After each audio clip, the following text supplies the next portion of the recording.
Islamic TV মুক্তির পথ দেখায়।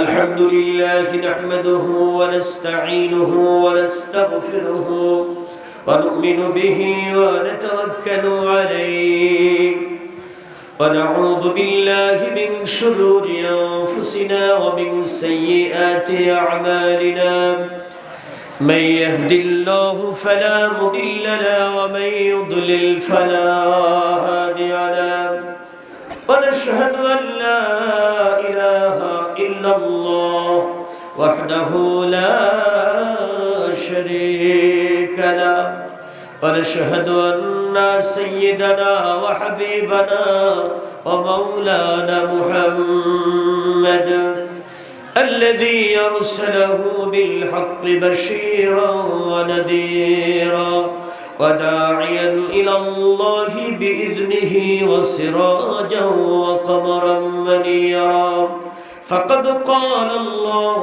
تعالى في كلامه المجيد وفرقانه الحميد شكر جبان كل قرون أعوذ بالله من الشيطان الرجيم بسم الله الرحمن الرحيم إن الله وملائكته يصلون على النبي يا أيها الذين آمنوا صلوا عليه وسلموا تسليما اللهم صل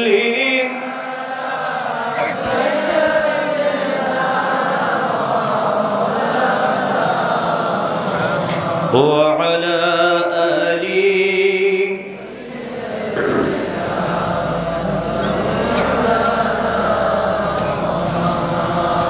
আল্লাহ ওগো আল্লাহ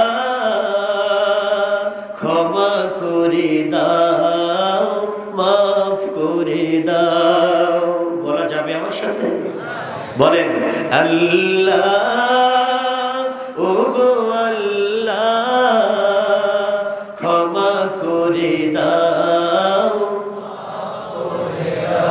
আরেকবার ক্ষমা করে দাও যতদিনে জীবন বিনা বাজিবে সুপথে চালাও মাফ করে দাও আল্লাহুম্মা সাল্লি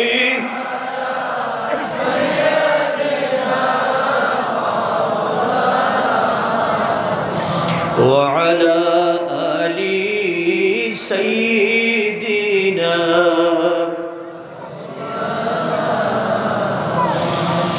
নবী কে না দেখিয়া তোমাকে না চিনিয়া ঈমান এনেছি তবুও নবী কে না দেখিয়া তোমাকে না চিনিয়া ঈমান এনেছি তবুও সেই ওসিলায় রহম দয়া বিলাও ক্ষমা করে দাও জোরে ক্ষমা করে দাও আল্লাহ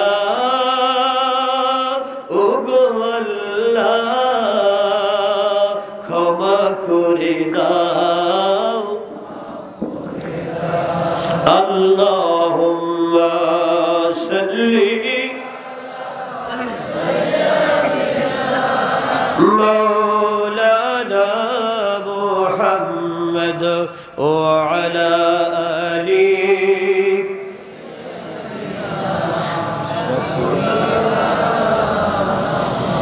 স্বার্থকে ত্যাগিয়া বুকে মরে আগিয়া মা বাবা গেল গড়ে চলিয়া, স্বার্থকে ত্যাগিয়া বুকে মোরে আগিয়া, মা বাবা গেল গড়ে চলিয়া।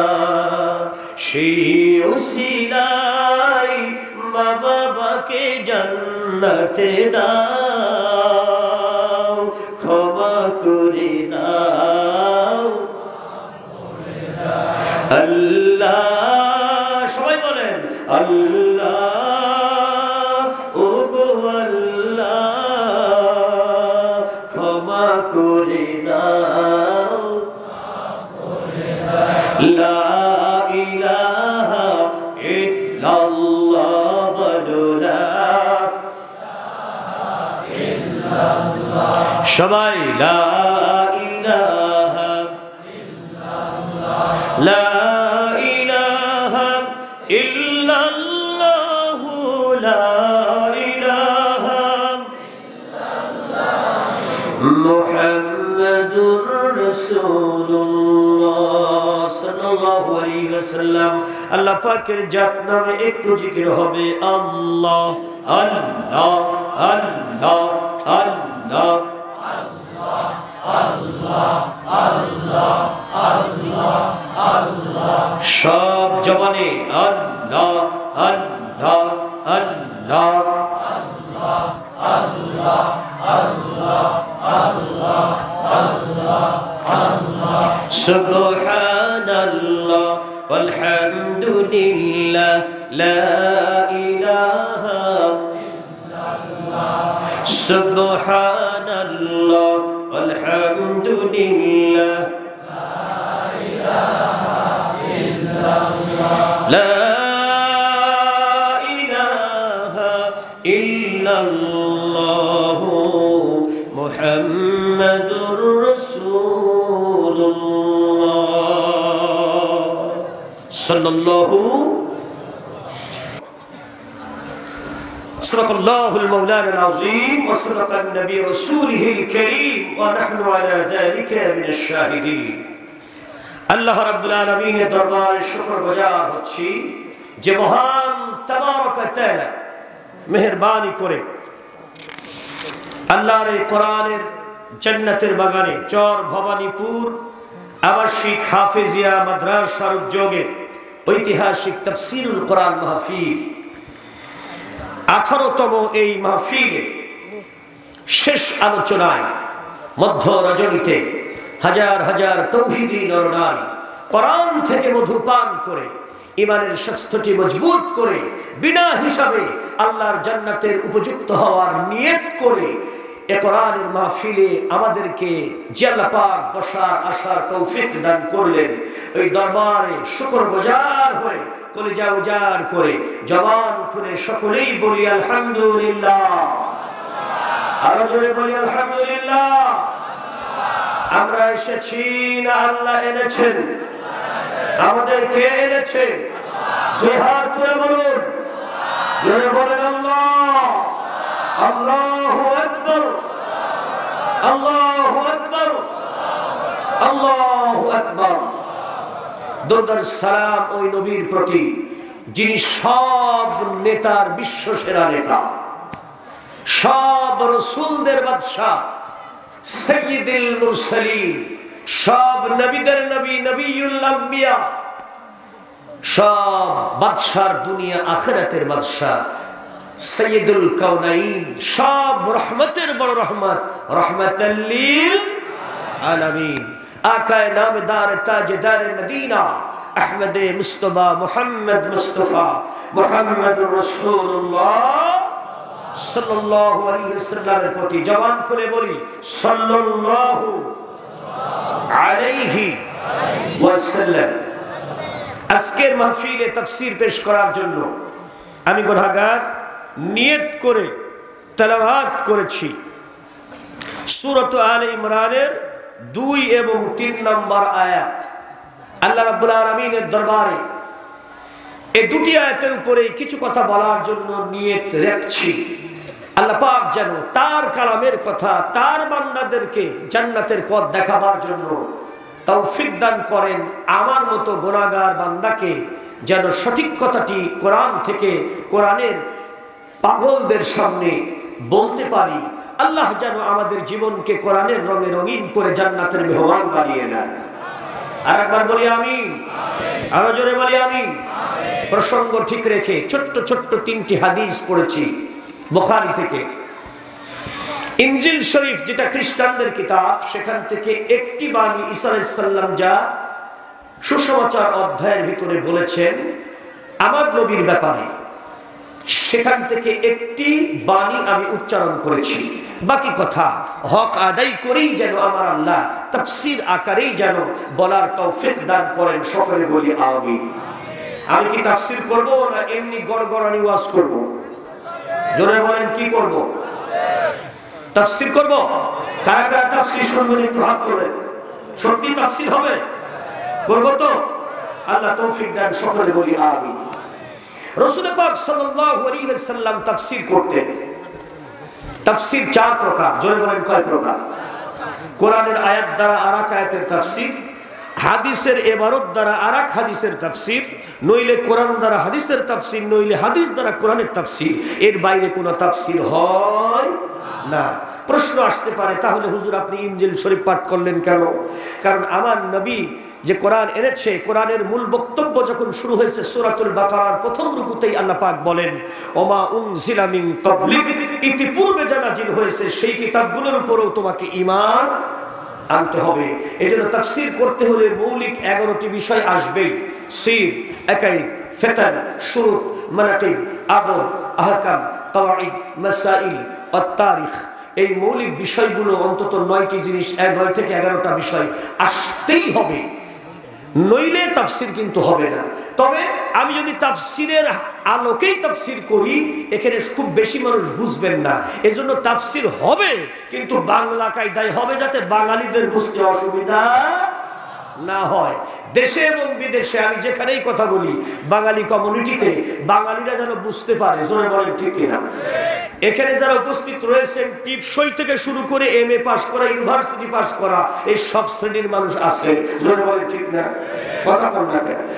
টিপসই দেওয়া বোঝেন তো, মানে নিজের নামটাও সই করতে পারে না, এমন লোকও আছে। তারও কোরআন বোঝা লাগবে, তারও জান্নাতে যাওয়া লাগবে। আবার MA পাস করে এসে মাস্টার্স কমপ্লিট করা লোকও আছে, তারও কোরআন বোঝা লাগবে। জোরে বলেন, ঠিক কিনা? হ্যাঁ, এজন্যই আমি আপনাদের কাছ থেকে তাফসীর শোনার জন্য উচ্চারণ করে নিলাম, শুনিলাম যে আপনারা তাফসীর শুনবেন।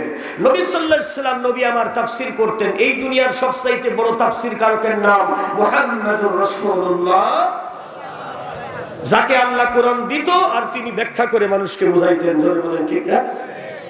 আল্লাহর নবীর একজন সাহাবা বেদুইন মরুভূমির মধ্যে উট চড়াই আল্লাহর বান্দা ঈমান এনেছে। জোরে বলেন, আমরাও ঈমান এনেছে কিনা বলেন? আমরা পড়েছি লা ইলাহা, সবাই বলেন লা ইলাহা ইল্লাল্লাহু মুহাম্মাদুর রাসূলুল্লাহ। আমরা ঈমানদার কিনা? কথা বলে, আমরা ঈমানদার। ঈমানটা যদি ঠিক রাখতে পারি, আমরাই জান্নাতে যাব ইনশাআল্লাহ। ইনশাআল্লাহ আমরা জান্নাতে যাব। নবীর একজন ঈমানদার সাহাবা, কিন্তু রাখাল, উট চড়ায়। জোরে বলেন, কি চড়ায়? রাখাল। নবীর কাছে এসে কোনো কথা নাই, ভূমিকা ছাড়াই বলছে ইয়া রাসূলুল্লাহ, জান্নাতে যাব। কিছু লোক আছে না, ছেলে পেলে, বাচ্চাদের মধ্যেও কিছু ছেলে পেলে আছে, দেখবেন ভূমিকা ছাড়াই বলে আব্বা গো চকলেট খাবো। কথা বল। আবার কিছু দেখবেন পিছনে কে কে কে করে, কিছু সময় ঘোরে, মার আসল ধরে একটু ঘোরে, বাবার কাছে যাই খুঁতখুত করে, তারপরে কয় আমি একটু চকলেট খাতাম। মানে ভূমিকা টুমিকা নিয়ে এটা ওটা করি, তারপরে মা বা বাপ বোঝে যে ও কি যেন খাবে, তারপরে যা খাতে চাই তাই কিনে দেয়। জোরে বলেন, ঠিক কিনা? আর কিছু বাচ্চা আছে ডাইরেক্ট বলে আমি চকলেট খাবো, জিলাপি খাবো, গুল্লা খাবো, মাছ খাবো, এটা বলে দেয়, কোনো ভূমিকা লাগে না। এরকম কিছু লোক সমাজে আছে। আপনি দেখবেন এমন কিছু সমাজের লোক আছে, আপনি যত বড়ই অফিসার হন, মুখের উপরে দাঁড়াম করে সত্য কথা বলে দেবে। আপনি কে তা বিচার করার মতো টাইম ওর হাতে নাই। আসলে এরকম লোক, তার লোকের তাকে যাই বলুক সে কিন্তু বলেই দেবে। ঠিক নবীর ওই সাহাবা এসে বলতেছেন, ইয়া রাসূলুল্লাহ, ইয়া হাবিবাল্লাহ, আমি জান্নাতে যাব। জোরে বলেন সুবহানাল্লাহ। এরকম একটা নিয়ত কি আমরা করতে পারি না? জান্নাতে যাব, জোরে বলেন। যাইতে ইচ্ছা করে না? জান্নাতে যাওয়ার নিয়ত আছে কার কার রে বাবা? একটু হাত তুলে দেখা। আল্লাহ কবুল করে না জান্নাতে, জোরে বলেন আমিন। ইয়া রাসূলুল্লাহ, আমি আল্লাহর জান্নাতে যাব, আমি জান্নাতে যাব। সাহাবায়ে কেরাম বলে, আরে বয়, জান্নাতে তো অবশ্যই যাব। জান্নাতে যাবি না তো কি হয়েছে, কি সমস্যা কি তোর? বলে না, আমি ডাইরেক্ট জান্নাতে যাব। কেমন ভাবে জান্নাতে যাবে? জোরসে বলুন, আর জোর হইল না। ইয়া রাসূলুল্লাহ, আমি ডাইরেক্ট জান্নাতে যাইতে চাই। মৃত্যু হবে যখনই, জান্নাত চাই তখনই। জোরে বলেন সুবহানাল্লাহ। মানে মৃত্যুর পরে কোন প্রকারের হিসাব নিকাশ, কিয়ামত, কবর, হাসর, ফুলসিরাত, মিজান এসব আমি বুঝি না। মৃত্যু হওয়ার সাথে সাথে আমি সরাসরি আল্লাহর জান্নাতে যেতে চাই। আর একবার বলেন সুবহানাল্লাহ। এরকম ডাইরেক্ট অ্যাকশনের কিছু লোক কিন্তু দুনিয়ায় আছে গো, জোরে বলেন আছে না? বলে ইয়া রাসূলুল্লাহ, কবর, হাসর, ফুলসিরাত, মিজান বুঝি না। আমার নবীই হলো সকল নবীর বাদশা, রহমাতুল লিল আলামিন।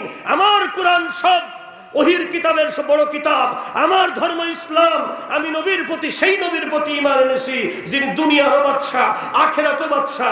অতএব আমি ডাইরেক্ট জান্নাত চাই, হিসাব নিকাশের ধার ধারবো না। আরেকবার বলেন সুবহানাল্লাহ। সাহাবায়ে কেরাম বলতেছে, জামা ধরি টানতেছে, বয় ডাইরেক্ট জান্নাতে যাবেন, ভালো কথা, তুই বয়। সাহাবাদের মধ্যে একজন বলে, এই ডাইরেক্ট জান্নাত কি রে, তুই কি বলতে চাস? বলছে ডাইরেক্ট জান্নাত হলো মৃত্যুর সাথে সাথে আমি জান্নাতে যেতে চাই। ওগো নবী, কি আছে উপায়? একটুখানি যদি বলে দেন তাইলে মনটা সন্তুষ্ট হয়ে যাবে।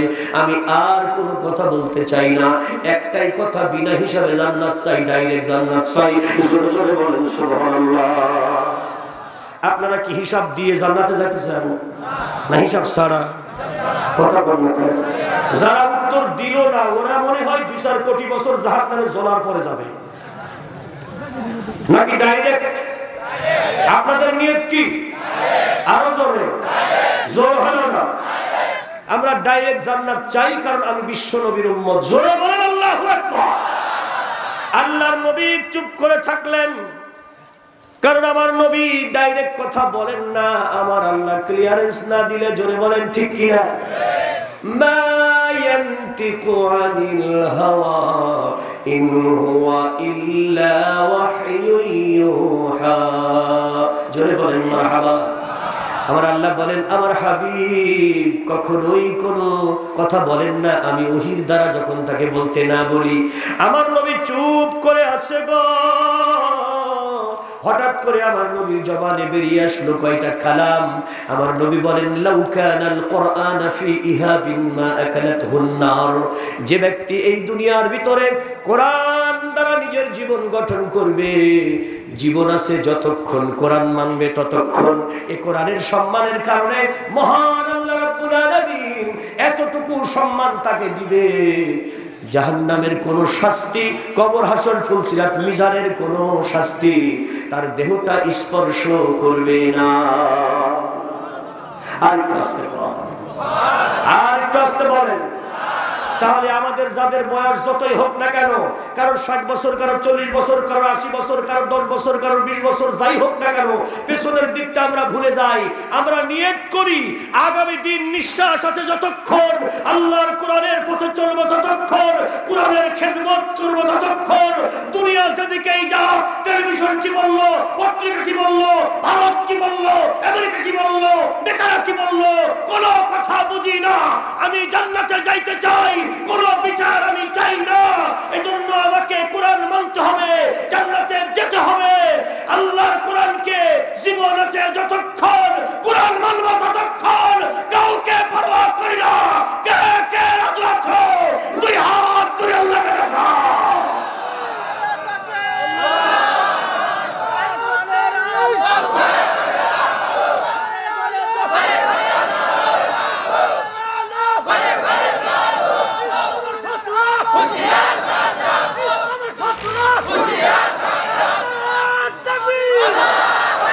আল্লাহ কবুল করেন, জোরে বলেন আমিন। আল্লাহুম্মা সাল্লি আলা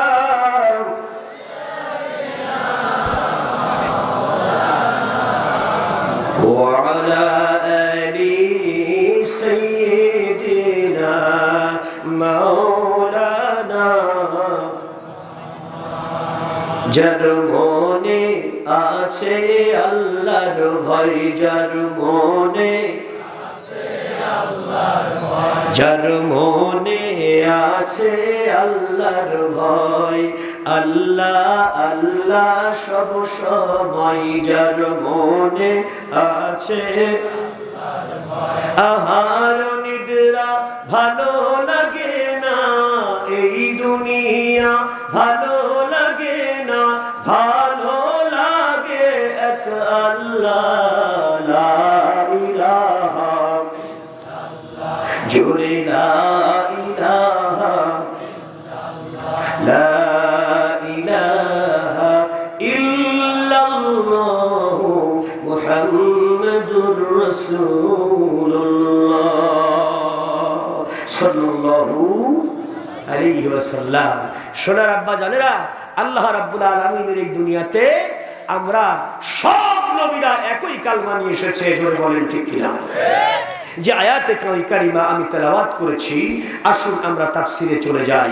প্রথম আয়াতটি আমার সঙ্গে পড়ুন সকলে। আল্লাহু লা ইলাহা ইল্লা হুয়াল হাইয়ুল কাইয়্যুম।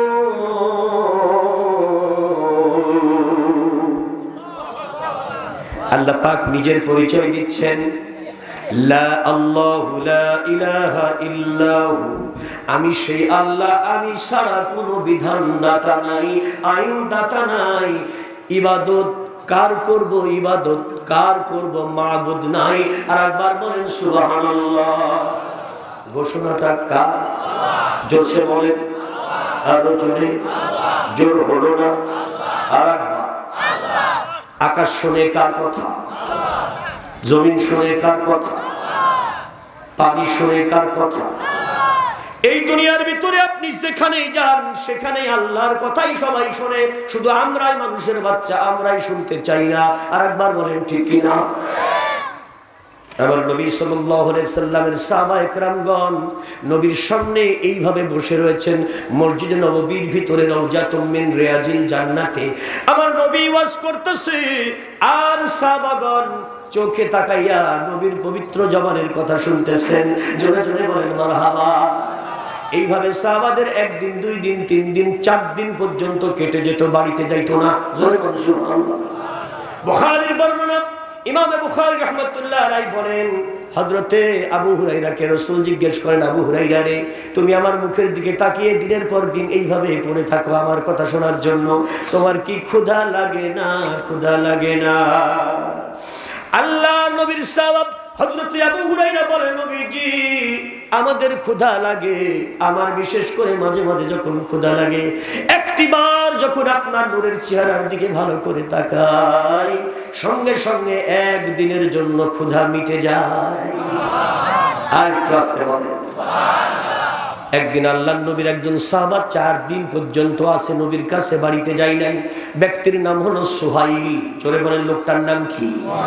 আল্লাহর নবীর সাহাবা সুহাইল বলে, নবী গো ক্ষুধা লেগেছে, 4 দিন বাড়ি যায় নাই। জোরে কান মারহাবা। কয়দিন যায় নাই? আমার নবী বলে, কি সত্যি ক্ষুধা লেগেছে? বলে হ্যাঁ আমার ক্ষুধা লেগেছে। অমনি আমার নবী আশেপাশে তাকিয়ে দেখতেছে, হঠাৎ করে মসজিদে নববীর জানলা দিয়ে উনি তাকাইলেন, হাতে ইশারা করে বলে, ওই তো জানালা দিয়া একটা খেজুর গাছ দেখা যায়, মরা খেজুর গাছ, যে গাছের পাতাও নাই, বছরের পর বছর ওই পাতা ছাড়া দাঁড়ায় আছে, শুধুমাত্র খেজুরের গাছটা মরা হয়ে দাঁড়িয়ে রয়েছে। ওই খেজুরের গাছের কাছে যে বল, বিশ্বনবী মুহাম্মদুর রাসূলুল্লাহ পাঠিয়েছে, তোকে খাবার দেওয়া লাগবে। জোরে বলেন মারহাবা। সাহাবাদের মধ্যে কেউ কেউ মুখ সাওয়াসাওয়ি করতেছে যে মরা গাছে 10 বছর ধরে দাঁড়ায় আছে, খালি ডান্ডা দাঁড়ায় আছে, একটা পাতাও নাই, ওর কাছে যাই এর কি বলবো, মনে মনে বলতেছে, একেবারে কানা ঘোষা করতেছে, কেউ বা একটু উঠে দাঁড়াচ্ছে। কিন্তু হযরতে আলী রসুলের আঙ্গুল দিয়ে ইশারা করতে দেরি, হযরতে আলীর দেরি নাই, উনি দৌড়াইতেছে আর গায়ের চাদরটা খুলতেছে। জোরে বলেন মারহাবা। হযরতে আলী রাদিয়াল্লাহু তাআলা আনহু দৌড় দিয়া ওই গাছের নিচে গিয়া চাদরটা পেতে দিয়েছে। শত শত সাহাবাদের খাওয়ার লাগবে, জোরে জোরে বলেন মারহাবা। ওই গাছের নিচে চাদর পেতে দিয়ে এমন ভাবে বলতেছে, রব্বুল আলামিন খাবার নিতে পাঠাইছে রহমাতাল লিল আলামিন। জোরে বলেন আল্লাহু আকবার। হযরতে আলীর চাদর পাততে দেরি, এই সময় কোনো খেজুর পাকার সময় নয়, কোনো গাছে খেজুরও নাই, অথচ এমন ভাবে বৃষ্টির মতো চাদরের মধ্যে খেজুর পড়া আরম্ভ হইল। ডাসা ডাসা পাকা পাকা বড় বড় রসালো খেজুর পা পড়া আরম্ভ হইল। এমন ভাবে খেজুর পা পড়তেছে, মাত্র কয়েক মিনিটের ভিতরে হযরতে আলীর চাদরটা এমন ভাবে ভরপুর হয়ে গেল, হযরতে আলীর ক্ষমতা নাই যে একা আর চাদরটা টেনে আনতে পারে। জোরে জোরে বলেন কে দেয়? আমার আল্লাহ রাব্বুল আলামিন। কিন্তু ট্রাম্পের একটা ভিডিও আমরা দেখেছি ইন্টারনেটে, যে ট্রাম্প খুব মনোকষ্ট নিয়ে ক্ষমতাটা ছেড়ে দিয়েছে, হেরে গেছে। ট্রাম্পের মনের একটি কষ্ট যে আমেরিকার বুকে মুসলমানের সংখ্যাগরিষ্ঠ ভোটের কারণে আমি আজকে কিন্তু হারিয়ে গেছি, মুসলমানরা আমাকে ভোট দেয় নাই, তাই আমি হারিয়ে গেছি। জোরে বলেন আল্লাহু আকবার।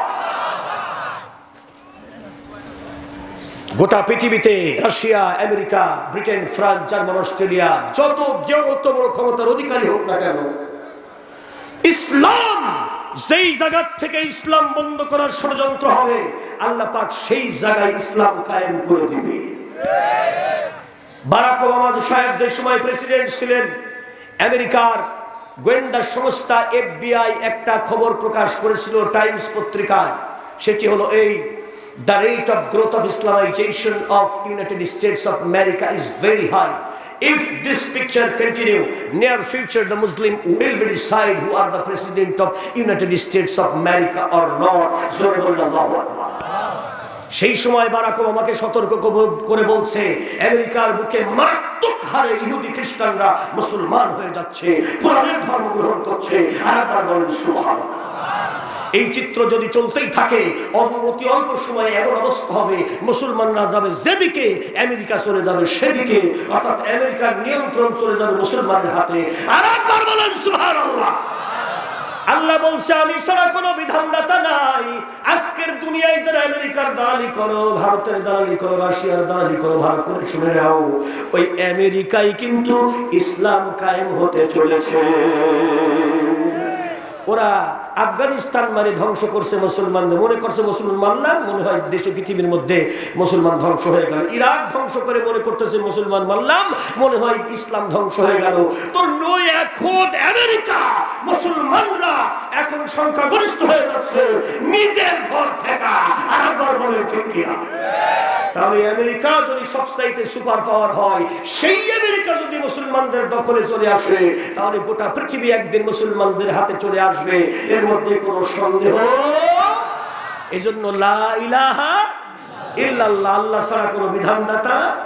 বুশের বাচ্চা চেষ্টা করেছে, 10 বছর ক্ষমতায় ছিল, কোনো কাজ হয় নাই। আমেরিকার বুকে বুশ থেকে শুরু করে, এই বারাক ওবামা থেকে শুরু করে আজকে ডোনাল্ড ট্রাম্পের ক্ষমতা পর্যন্ত, এই বিগত 15 বছরের ভিতরে ভারত এবং বাংলাদেশ সহ পৃথিবীর বিভিন্ন মুসলিম দেশ থেকে যারা আমেরিকাতে গিয়েছে, তাদের হিসাব অনুসারে ওয়ার্ল্ড অর্গানাইজেশন, ইসলামিক অর্গানাইজেশনের হিসাব হইল টোটাল আমেরিকা এবং উত্তর আমেরিকা, দক্ষিণ আমেরিকাতে প্রায় 3500 গির্জা ওরা বিক্রি করেছে, আর ওইগুলো মুসলমানরা কিনে মসজিদ বানাইছে, মাদ্রাসা বানাইছে। জোরে বলবেন না আল্লাহু আকবার? আরো জোরে বলবেন না আল্লাহু আকবার? রাসূল পাক সাল্লাল্লাহু আলাইহি সাল্লামের ঘোষণা, গোটা দুনিয়ায় যে যত পাওয়ার দেখাক না কেন, 40 বছর পৃথিবীতে কিয়ামতের পূর্বে কোরআন দিয়া গোটা দুনিয়া শাসন হবে, গোটা পৃথিবী হবে একটা রাষ্ট্র, আর তার সংবিধান হবে আল কোরআন। জোরে বলেন মারহাবা। আরো জোরে বলেন মারহাবা। হযরত ইমাম মাহদী আলাইহিস সালাম আসবেন, তিনি গোটা পৃথিবীতে মুসলিম জাগরণের ডাক দিবেন। ইয়ানজিলু ঈসা ইবনে মারইয়াম, হযরত ঈসা আলাইহিস সালাম আসবেন, গোটা পৃথিবী 40 বছরে কোরআন দিয়া চলবে।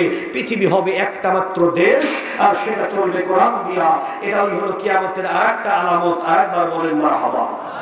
সেই সময় এমন অবস্থা তৈরি হবে, গোটা দুনিয়ার যত কাফের রয়েছে, বিশেষ করে হিন্দুস্তানের ব্যাপারে বুখারী শরীফের কিতাবুল মাগাজির মধ্যে হাদিস এসেছে, উনফিকু ফিহা নাফসি ওয়া মালি, এই গাজওয়াতুল হিন্দ, গাজওয়াতুল হিন্দের যখন ডাক আসবে, সেই সময় হিন্দুস্তানের বড় বড় নেতাদেরকে, রাজা, বাদশাহ, উজির, নাজির যারা রয়েছে, টোটাল হিন্দুস্তান ভেঙে খানখান হয়ে যাবে।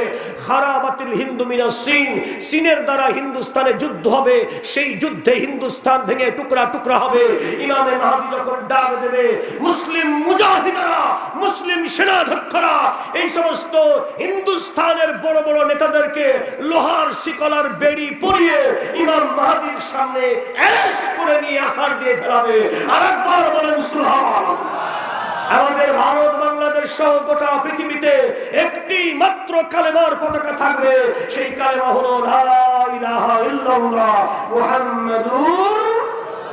সেই জিহাদের ডাক যদি আমাদের কানে আসে, আল্লাহর কোরআন প্রতিষ্ঠার জন্য এসো, আর আমরা যদি শতদিন জীবিত থাকি, সেই জিহাদে দিন প্রতিষ্ঠার জন্য কে কে রাজি আছো?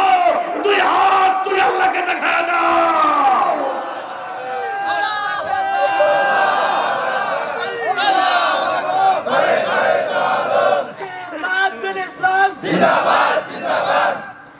তাকবীর হলো, কিন্তু ভোল্টেজ এত কম কেন? ভোল্টেজ হবে এমন যাতে আল্লাহর ফেরেশতারা খুশি হইয়া আল্লাহর কাছে দরখাস্ত দেয়, কোরআনের জন্য যারা তাকবীর দেয় ওদের জীবনের গুনাহ এখনই মাফ দাও। রেডি আছেন আপনারা? রেডি? গলা রেডি করেন। নারায়ে তাকবীর। হয় নাই তো, সামনের লোকগুলো যদি ফাঁকি দেয় তাহলে কেমনি হয়? তাকবীর হবে। নারায়ে তাকবীর। কোরআন আছে যেখানে, নবী আছে যেখানে, নবী নাই যেখানে, আল কোরআনের আলো, আল হাদিসের আলো। নারায়ে তাকবীর। দেখুন, কবি নজরুল ইসলাম সাহেবকে কায়দা করে আমাদের জাতীয় কবিকে হিন্দুরা কিন্তু ষড়যন্ত্র করেছিল। জোরে বলেন ঠিক কিনা? ওনার জীবনী, আত্মজীবনী পড়ে দেখবেন, উনি শেষে বললেন, আমার কবরটা বুদ্ধিজীবীদের কবরে দিও না, মসজিদের পাশে দিবা। সুবহানাল্লাহ। উনি কি বললেন? এই দুনিয়ার ভিতরে বাংলাদেশের মতো, হিন্দুস্তানের মতো এলাকায় যখন হিন্দু পুরোহিতরা শাসন করত, নজরুল যখন শ্যামা সঙ্গীত লিখত, আরাম কীর্তন লিখত, প্রেম লীলা লীলা লিখত, সবাই বলতো এর চাইতে ভালো কবি আর পৃথিবীতে নাই। ওরা পেপার পত্রিকায় ছাপিয়ে দিত। কিন্তু সেই পুরুলিয়ার ছোট্ট ছেলেটি কাজী নজরুল ইসলাম যখন সূরাতুল ফাতিহার তাফসীর লিখলো, গানে গানে কবিতায় কবিতায়, অনন্ত অসীম প্রেমময় তুমি বিচার দিনের স্বামী, যত গুণগান হে চির মহান তোমারই অন্তর্যামী, দুলোকে ভুলোকে সবারে ছাড়িয়া তোমারই চরণে পড়ি লুটাইয়া, তোমারই সকাশে জাতিহ শক্তি তোমারই করুণা কামি, অনন্ত অসীম প্রেমময় তুমি বিচার দিনের স্বামী। একবার বলেন সুবহানাল্লাহ। এইটা যখন নিয়ে এসে দিল পত্রিকায়, একটু ছাপায় দাও।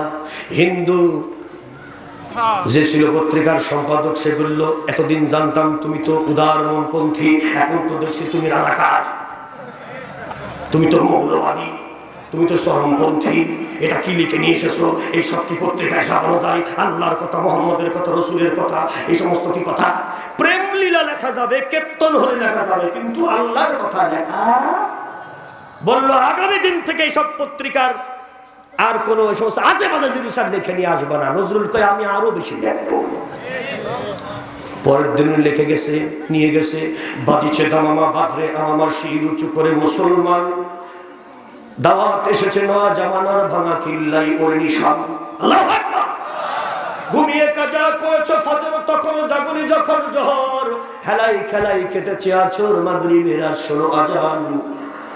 এই কথা আবার লিখে নিয়ে গেছে। পরের দিন বলছে, আমি তো বুঝতে পারছি তুমি এখন মৌলবাদী হয়ে গেছো, এসব ছাপানো যাবে না। পত্রিকার অফিস থেকে তোর চাকরি নট, যা কিছু টাকা পয়সা বাকি আছে ওটাও দেব না, বেরিয়ে যা। আর কখনো এই সমস্ত আজে বাজে জিনিস লেখে নিয়ে আসবি না। আল্লাহর বান্দা যারা বসে আছেন, আপনি বলুন নজরুল কি আজে বাজে জিনিস লিখে নিয়ে গেছে, নাকি আল্লাহর কালামের কথা লিখেছে? কার কথা লিখেছে? জোরসে বলেন। কিন্তু ওরা বলতেছে আজে বাজে কথা, এটা চলবে না। পত্রিকার অফিস থেকে তার চাকরিটাও চলে গেল, পাওনা টাকা তাও তাকে দিল না, ঘাড়ে ধাক্কা দিল। আহারে আল্লাহর বান্দাকে চাপ দিয়া বেঈমানি লেখাইতে চাই, ঈমান হরণ করতে চাই। কিন্তু নজরুল তো এত ছাড়ার পাত্র নয়। নজরুল পরের দিন লিখলো এমন একটি গান, আমি যত কষ্টই করি না খেয়ে থাকি, মৃত্যু যদি হয়ে যায়, কবরের মাটি আমাকে স্পর্শ না করা পর্যন্ত তিল তিল করে জমানো কলিজার মধ্যে যেই ঈমান, বিশ্বনবীর প্রতি যে ঈমান, আল্লাহর প্রতি যে ঈমান আমার তৈরি হয়েছে, ওটা কোনোদিন আমার নষ্ট হতে আমি দেব না। জোরে জোরে বলেন মারহাবা। নজরুল লিখলেন কালমা শাহাদাতে আছে খোদার জ্যোতি, কালমা শাহাদাতে আছে খোদার জ্যোতি, কালমা শাহাদাতে। আল্লাহু আকবার। ঝিনুকের মাঝে লুকিয়ে থাকে যেমন মতি, শাহাদাতে আছে খোদার জ্যোতি, কালমা শাহাদাতে আছে খোদার জ্যোতি, কালমা শাহাদাতে। আল্লাহু আকবার। খোদার আরশে, খোদার আরশে যে নাম লেখা রয়, নামই হলো নূরে মুহাম্মাদি, সেই নামই জপি আমি দিবারাতি, কালমা শাহাদাতে আছে খোদার জ্যোতি, কালমা শাহাদাতে। ঝিনুকের মাঝে লুকিয়ে থাকে যেমন মতি, শাহাদাতে আছে খোদার জ্যোতি, কালমা শাহাদাতে।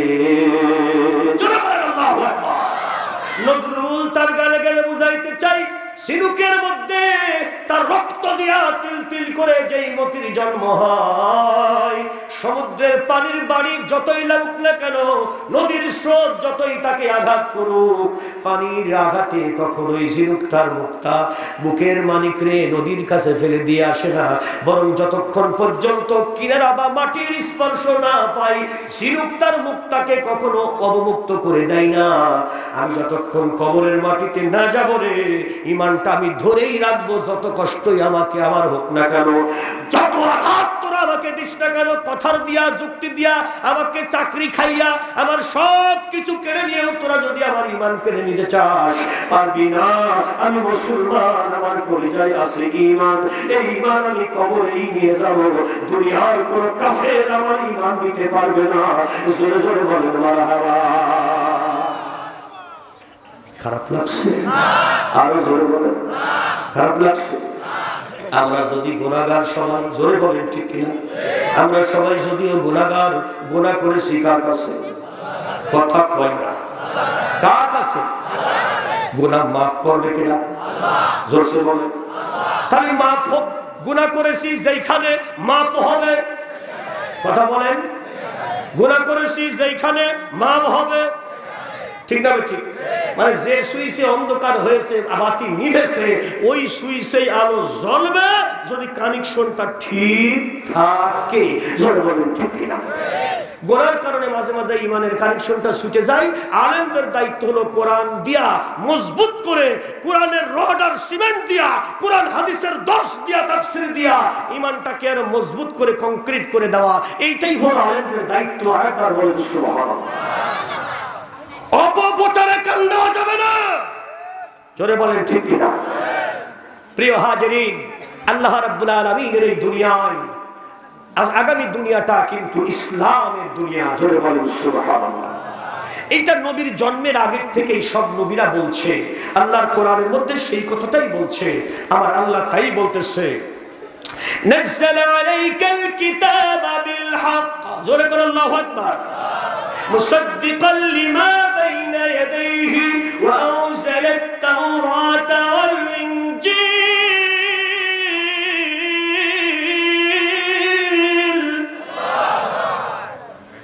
কোরআনের সত্যতার প্রমাণ হিসাবে ইতিপূর্বে তাওরাত এবং ইনজিল আমি পাঠিয়েছি। মহাসত্যের বিধানে কোরআন এবং কোরআনের নবীর সত্যতা তারা প্রমাণ করবে। জোরে জোরে বলেন মারহাবা। হযরতে ঈসা আলাইহিস সালাতু ওয়াস সালাম, জোরে বলেন কোন নবীর কথা কইলাম? হযরতে ঈসা ইবনে মারইয়াম যখন দুনিয়া ছেড়ে চলে যাবেন, সেই সময় আল্লাহর বান্দা ঈসা নবীর উম্মতরা খ্রিস্টান, তাদেরকে বসাইলেন। তিনি তার সামনে বসায় বলতেছেন, I am very glad to tell you that you like to know you have done pretty well in your life, this is the constant news. আমি অতি শিরোধার্য কিছু সংবাদ তোমাদেরকে শোনাইতে চাই, ও আমার উম্মতেরা ভালো কইরা শোনো। সবাই বলেন হুজুর কি বলতে চান? ওগো আল্লাহর নবী তাড়াতাড়ি করে বলেন কি বলতে চান। তিনি বললেন, আমি অত্যন্ত আনন্দের সঙ্গে তোমাদেরকে দুইটা খবর বলবো। এক নম্বর খবর হইল, my lifetime is short but it is long and I have to go within short time to meet the Almighty God. অতি অল্প সময়ের মধ্যে আমি পৃথিবীর জমিন ছেড়ে চলে যাব, কারণ জীবনের মালিক যে আল্লাহ, খবর পাঠাইছে সে আল্লাহ। আর একবার বলেন ঠিক কিনা? আমাদের জানের মালিকের নাম কি? জোরসে বলেন, আরো জোরে। মরণের মালিকের নাম কি?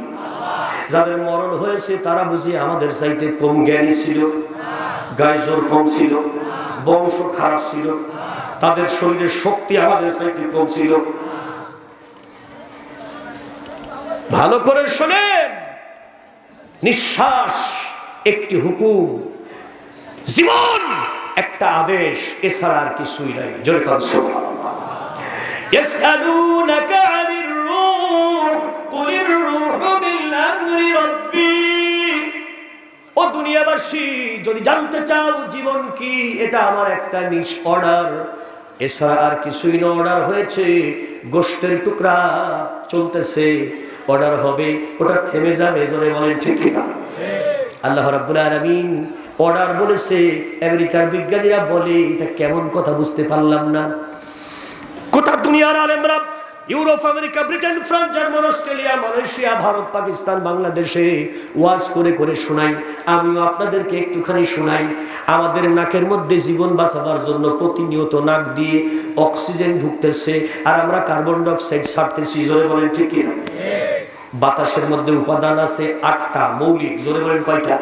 আমার সঙ্গে বলেন, hydrogen, nitrogen, carbon die oxide, helium, ধূলিকণা, argon, নিয়ামক, অক্সিজেন। কয়টা হইছে? জোরসে বলেন। আল্লাহর জান্নাত কয়টা? কথা বলতে হবে। তাহলে বাতাসের 8টা উপাদানের মধ্যে আমরা কি কার্বন ডাই অক্সাইড নেই? না। হিলিয়াম নেই, ধূলিকণা নেই, কার্বন নেই, কি নেই? কথা বল। তাইলে 8টি উপাদানের 7টাকে মাইনাস করা লাগে, শুধু একটা উপাদান অক্সিজেন ভিতরে ঢোকে। এই মাইনাস কইরা 7টা উপাদান থেকে 8টা উপাদান থেকে শুধুমাত্র অক্সিজেন সাপ্লাই দিতেছে। এই সাপ্লাইয়ের জন্য একজন করে সিরাতাল মুস্তাকিম। আল্লাহ তুমি আমাকে সিরাতুল মুস্তাকিমে পথ দেখাও, ওই পথে আমি চলতে চাই। জোরে বল সুবহানাল্লাহ। হযরত ঈসা নবী বলেন, সিরাতুল মুস্তাকিম ওই জান্নাতের একটি মাত্র পথ। জোরে বলেন আল্লাহু আকবার। 4টি কারণের একটি কারণ হলো সিরাতুল মুস্তাকিম। রাহমাতাল লিল আলামিন কে রব্বুল আলামিন আগেই দিয়ে দিয়েছে। সুবহানাল্লাহ বলবেন না? সিরাতুল মুস্তাকিম একজন নবীকে আল্লাহ দিয়েছে, যার পায়ের নিচে সিরাতুল মুস্তাকিম। দলিলটা আপনারা সবাই আমার সঙ্গে বলেন, ইয়াসিন। বলেন না, ইয়াসিন ওয়াল কুরআনিল হাকীম ইন্নাকা লামিনাল মুরসালিন আলা সিরাতিম মুস্তাকিম। আর বাস্তব বাড়ির থেকে বউ নিষেধ করে দিয়েছে যে দিনকালের অবস্থা খুবই খারাপ, হুজুর যা বলে বলো, তুমি যেন মুক্তি খুলবা না। কইছে নাকি? যারা না বলছে না, কথাও বলছে না, বোঝা যাচ্ছে ওদের মনে হয় বলেছে। আল্লাহু আকবার পছন্দ করে না এই পৃথিবীতে তিনটা প্রাণী। জোরে বলেন কয়টা? এক নম্বর প্রাণীর নাম কুত্তা। আপনাদের এলাকায় আছে নাকি? এক নম্বর প্রাণী কিরা? অন্য সময় ডাকে না, যেই আল্লাহু আকবার কইয়া মুয়াজ্জিন আযান শুরু করে অমনি উনি ডাকা শুরু করে, মিস্টার ডগ। নাম কি? কথা বলতে মিস্টার ডগ। তাহলে এক নাম্বার যেই প্রাণীটা আল্লাহু আকবার সহ্য করতে পারে না, মানে আল্লাহু আকবার শুনলে হলে ওই পরেই ওর কানের মধ্যে খুব ডিস্টার্ব হয়, কি রে আবার আল্লাহর নাম নিচ্ছে কানে। দুই নম্বরে যে সহ্য করতে পারে না আল্লাহু আকবার, সে হলো নাস্তিক। জোরে বলেন সে কে? জোরে বলেন। আগে কার নাম কইলাম? Mister dog. দুই নম্বরে মিস্টার নাস্তিক। দুইজনই মিস্টার, একজনের 4 পা আর একজনের 2 পা। পা আলাদা হতে পারে কিন্তু স্বভাবে এক, জাতিতেও এক, নাকি কল? এর চাইতে সম্মান তো আমরা বেশি দিতে পারলাম না, কারণ যে বেটা নাস্তিক, আল্লাহ মানে না, রাসূল মানে না, কুত্তার চাইতে সে খারাপ। ঠিক বললাম না? ঠিক বললাম। 3 নম্বরে যে কোরআন পছন্দ করে না, আল্লাহু আকবার সহ্য করতে পারে না, তার নাম হলো শয়তান। জোরসে বলেন তার নাম কি? যে মানে না কোরআন সেই হলো শয়তান। জোরে বলেন যে মানে না কোরআন, যে মানে না কোরআন। আর একটা ঘোষণা স্লোগান আছে, মুমিন কোরআন ছাড়বে না, শয়তান কোরআন মানবে না। জোরে বলেন ঠিক কিনা? মুমিন আর শয়তান চিনার পার্থক্য হলো, মুমিন কোরআন, সবাই বলেন মুমিন কোরআন, শয়তান কোরআন। দেন শয়তান কিছু লোক আছে তারা বলবে যে কি দরকার সমস্ত মাহফিল করার, ওর মাদ্রাসা করার, আমার এতিমখানা খোলা দরকার, কি দরকার কোরআন হাদিস দরকার, এই সমস্ত দরকার আছে। এরকম লোক আপনাদের এই সরে নাই, কথা বল না কেউ। কিন্তু মমতাজের নাচ শুরু হলে ওরা আবার সবার আগে যায়, টাকা দেয়, নিয়া টাকা যা লাগে আমি দেবো। কথা বল না কেন? ঠিক কইলাম না? ঠিক কইলাম। আহা, মুমিন কোরআন ছাড়ে না। জোরে বলেন না, মুমিন কোরআন, আর শয়তান কোরআন মানে না। খারাপ লাগতেছে? খুব খেয়াল করে কথাগুলো শুনতে হবে। সিরাতুল মুস্তাকিম, আমার নবীর কদমের নিচে যিনি রাহমাতাল লিল আলামিন, সব নবীদের বাদশা, তিনি আমার আপনার নবী। জোরে বলেন ঠিক কিনা? কাদের নবী? জোরে বলেন না কেন? আমরা লজ্জিত না গর্বিত? সব নবীর নবী যিনি, আমাদের নবী তিনি। তাহলে আমাদের মর্যাদা কমে গেল না বেড়ে গেল? কথাটা বুঝতে হবে আপনাকে। সিরাতুল মুস্তাকিম, রাহমাতাল লিল আলামিন যিনি, রব্বুল আলামিন তাকে আগে দিয়ে দিয়েছে। এজন্য আমি তোমাদের জান্নাতে নিয়ে যাইতে পারবো না। আর একবার বলেন মারহাবা। কার ঘোষণা? আল্লাহ। জোর হয় না? এই যে আপনাদের পাবনা জেলায় আতাইকুলা আছে না? আতাইকুলাতে ওখানে বহু খ্রিস্টান আছে। আমি একদিন মাহফিল করছিলাম আতাইকুলার ওখানে একটা মাদ্রাসায়, সেই আজ থেকে 7-8 বছর আগে। সেই সময় কয়েকজন খ্রিস্টান আমাকে কয়, how comes possible that excellency, please change your word. It is quite impossible, never. This is the constant news in your holy Bible. জোরে কোন সুবহানাল্লাহ। আপনার বাইবেলে লেখা রয়েছে আমার নবীর নাম। জোরে কোন সুবহানাল্লাহ। আপনার ধর্ম বহু আগে বাতিল হয়ে গেছে। বয়াকাত তহশিল বাতিল। কথা বল না কেন? যে বাতিল হওয়া ওষুধ যদি ঘরে সুন্দর করে সাজাই রাখেন, ওই ওষুধ কেউ কেনে? পয়সা দিয়ে কেনে। ও দিয়ে রোগ খালি কি রোগ কমে না বিপদে পড়ে? রোগ আর জন্ম হয়।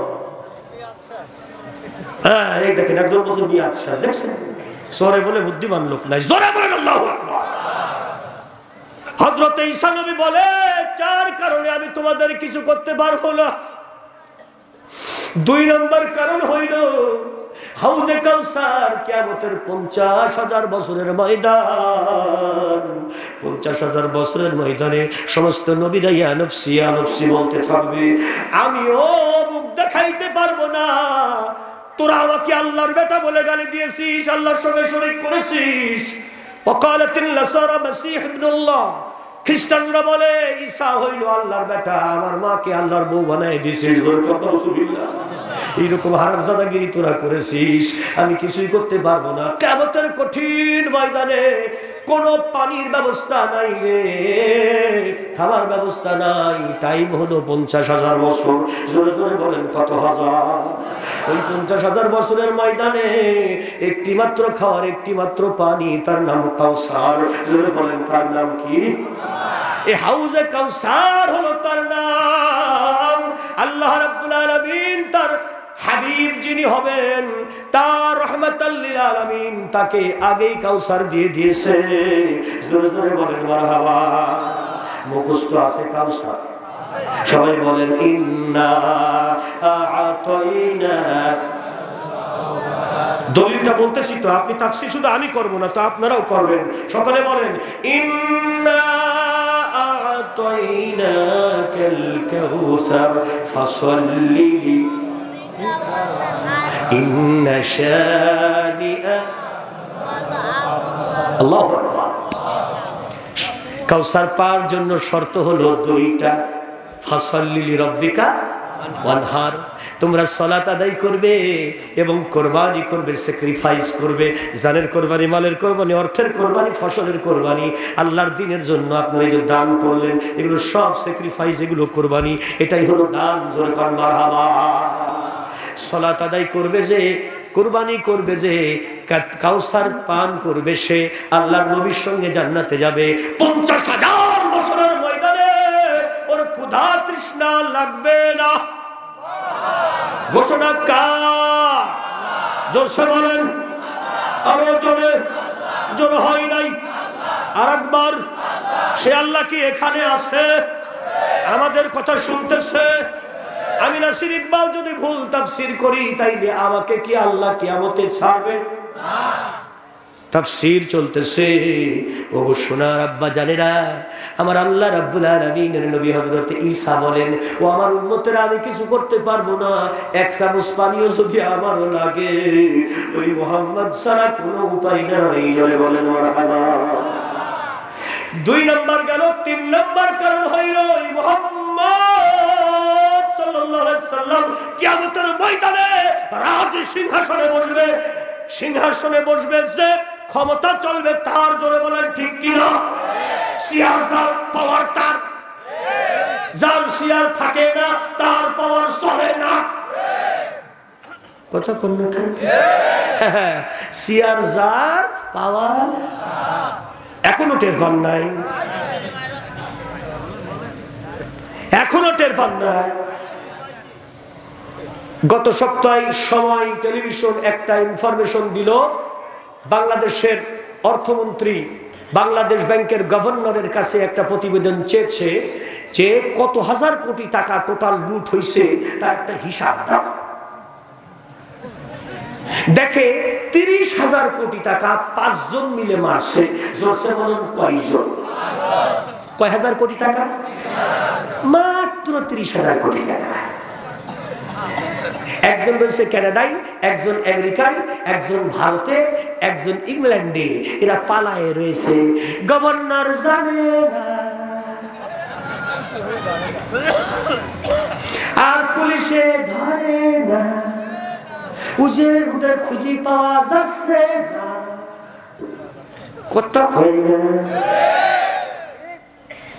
গভর্নর হারামজাদা জানে না। তুই গভর্নরের চেয়ারে বসে রয়েছিস কার কামানির জন্য? এই হারামজাদা, চাকরির থেকে নাম। দেশের মানুষের আপনার ট্যাক্সের টাকা আপনি খাজনা দেন, সেই টাকা ব্যাংকে জমা আছে। আপনার সন্তান একটা বিদেশে মাটি কাটে, পরিশ্রম করে, ইট বানায়, কত কাজ করে, জীবন বাজি রাখে, সেই টাকা ব্যাংকে জমা রাখছে। আর 30,000 কোটি টাকা বাইরে নিয়ে গেছে, গভর্নর জানে না। ভিসা লাগে নাই? কথা বল। ভিসা কারা দিছে? ভিসা কারা দিছে? ইমিগ্রেশন লাগে নাই, পাসপোর্ট লাগে নাই, প্লেনের টিকিট করা লাগে নাই, প্লেনে উঠা লাগে নাই। পার হলো কেমনে? ও কি তেল বাবার মুরিদ? ওই সেই আমি সিরাজগঞ্জের সেই এই আপনার শাহজাদপুর থেকে একদম যমুনা নদীর তীরে এক এলাকায় গেছিলাম, জায়গার নাম কৈজুরি। সেখানে যাই দেখি বলছে কোরআন হাদিস লাগবে না, আমার তেল বাবার হাতে মুরিদ হও, জান্নাতে চলে যাবা। ওরা গান গাছে জান্নাতে যদি যাবার চাও বাবার গায়ে তেল দাও। তা আমি বললাম যে তেল দিলি, তেল কি সারা জায়গায় দেবে না, দু এক জায়গায় বাদ থাকবে? কথা হয় না, খারাপ লাগতেছে, বন্ধ করে দিলাম। চলবে চলবে, আপনারা তাড়াতাড়ি একটু শেষ করলে আমার সুবিধা হয়। সারা রাত তাহলে হুজুর কাট। কি আশ্চর্য ব্যাপার! আমি জিজ্ঞেস করলাম যে আপনারা যে তেল বাবার কথা বলতেছেন, তেল দিয়ে কি হবে? বলছে আমার বাবা তেল বাবার হাতে মুরিদ হইলে বাবার গায়ে তেল দিলে স্লিপ কাটে জান্নাতে চলে যাবো, কোথাও বাদ দেবে। আমি বললাম জান্নাত পার হয়ে জাহান্নামে যাবে, তাও কোথাও বাদ দেবে না। বলেন ঠিক না? কারণ হলো স্লিপ কাটার পরেও কোন জায়গায় যাই থামবে আর পড়বে তাও কেউ জানে না। ওটা জানলাম না জানলাম, আপনি জানলেন কেমন করি? কারণ আষাঢ় খাওয়ার পরে, স্লিপ কেটে পড়ার পরে মাথা কোন জায়গায় পড়বে আর নাক কোন জায়গায় পড়ে, যে আষাঢ় খাইলো সে কি জানে? কতক্ষণ থাকে। আমি বললাম কি ব্যাপার আপনি এরকম বলছেন, যা তেল বাবার হাতে মুরিদ হলে জান্নাতে যাওয়ার, আপনার বাবার তরিকাটা কি? বলছে তরিকা হলো পানির নিচে বাতি জ্বলে ঝড় তুফানে নেবে না, পানির নিচে বাতি জ্বলে ঝড় তুফানে নেবে না। আমার বাবা এমন বাবা, নামাজ কুরআন লাগে না। কি মুসলমান না শয়তান?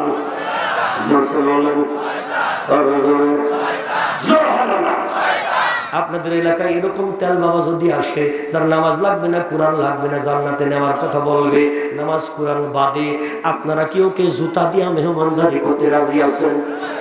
দুই হাত তুলে দেখান কারা কারা রাজি আছেন। আল্লাহ কবুল করেন। হাত নামান। কারণ গোটা পৃথিবীর মধ্যে নামাজ আর কোরআন ছাড়া জান্নাতে যাওয়ার রাস্তা।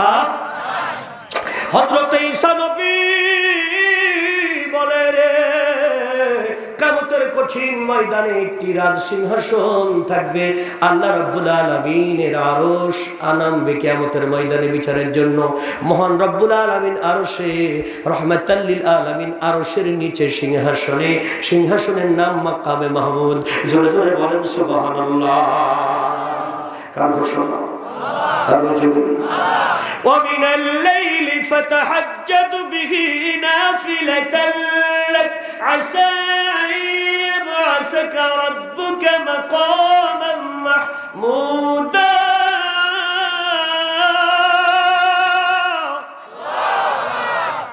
নবী 5 ওয়াক্ত সালাত আদায় করবেন, তারপরে অতিরিক্ত তাহাজ্জুদ নামাজ পড়ার জন্য আপনাকে আমি বলতেছি, আপনি আশা করতে পারেন গো নবী, আপনার মাওলা আপনার জন্য মাকামে মাহমুদ, সেই প্রশংসিত সিংহাসনটা কিয়ামতের ময়দানে রেডি করে রাখবে। কার ঘোষণা? ওই কিয়ামতের ময়দানে কার ক্ষমতা চলবে? আল্লাহু লা ইলাহা ইল্লা হুয়াল হাইয়ুল কাইয়্যুম।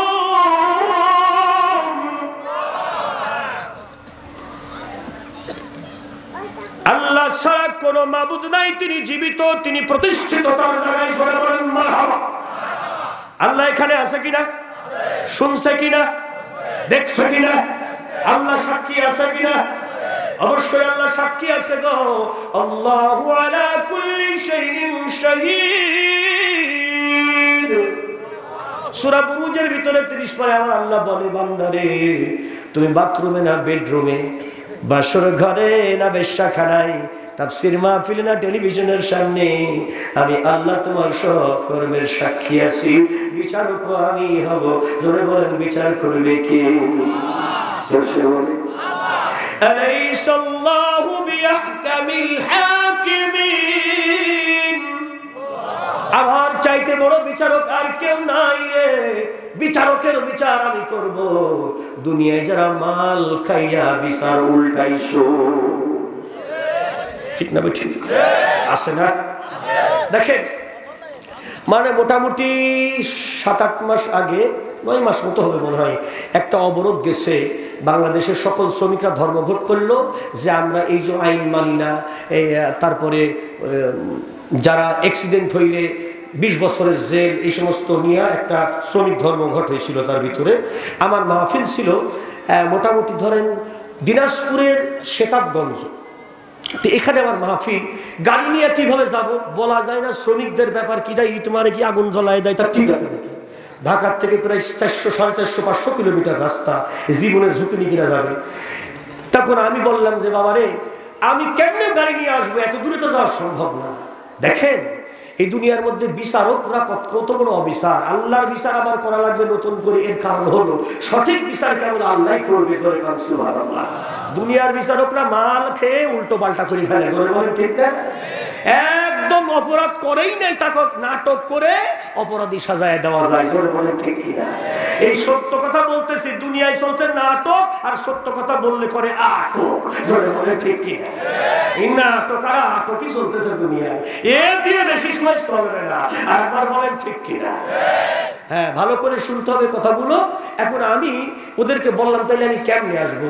ওরা বলছে হুজুর আপনি প্লেনে আসেন। বললাম প্লেনে আসলে ওখান থেকে আরো শেতাবগঞ্জ প্রায় 120 কিলোমিটার, তাহলে অত দূর যাবো কি করে? তাও তো অবরোধ।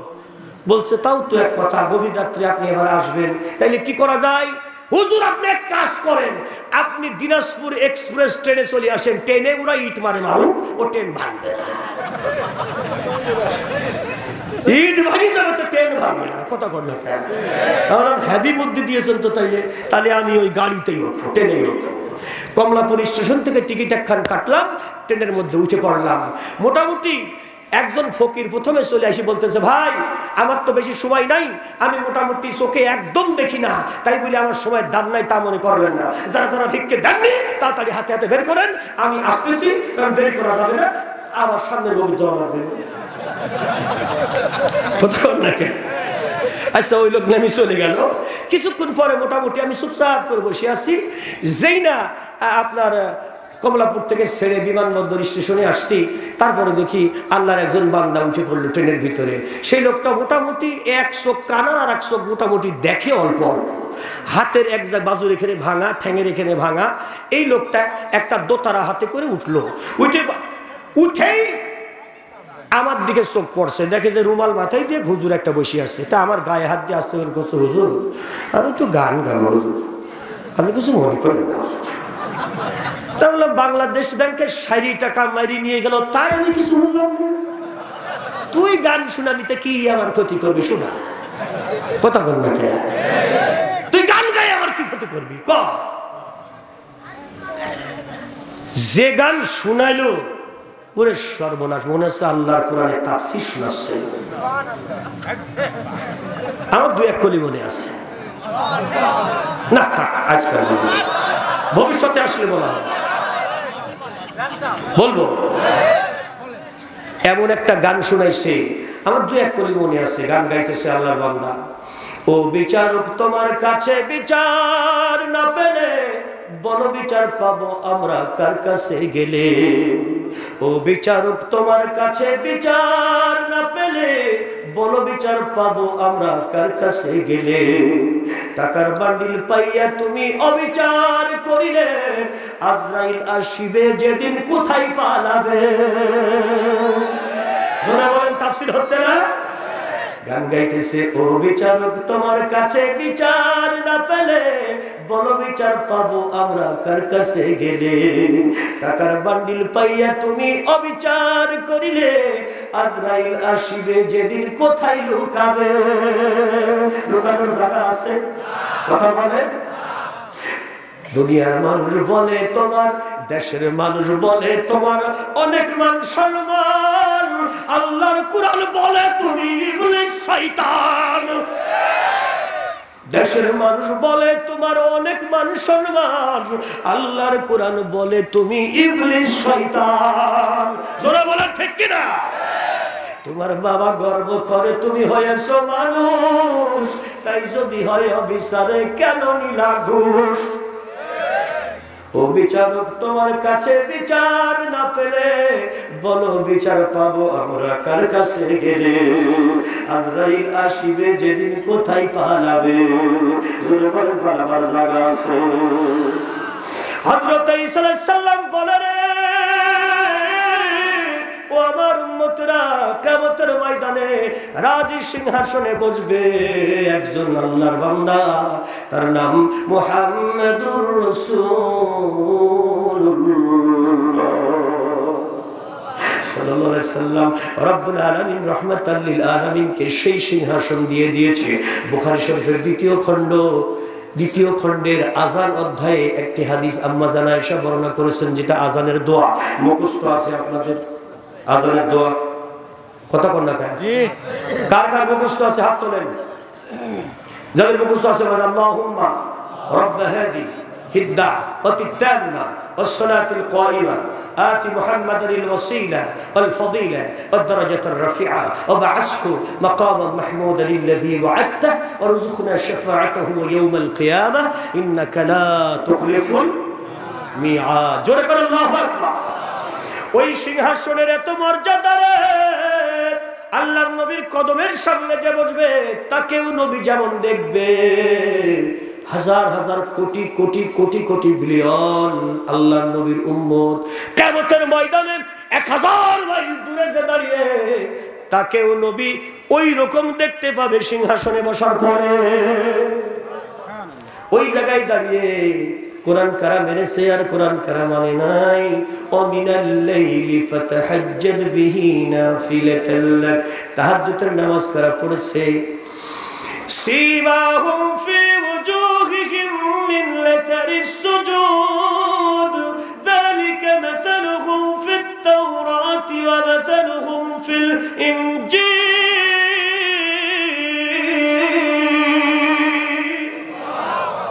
আমার আল্লাহ রাব্বুল আলামিন বলেন, এই কথাগুলো তাওরাতে আমি বলেছি, ইনজিলে আমি বলে দিয়েছি।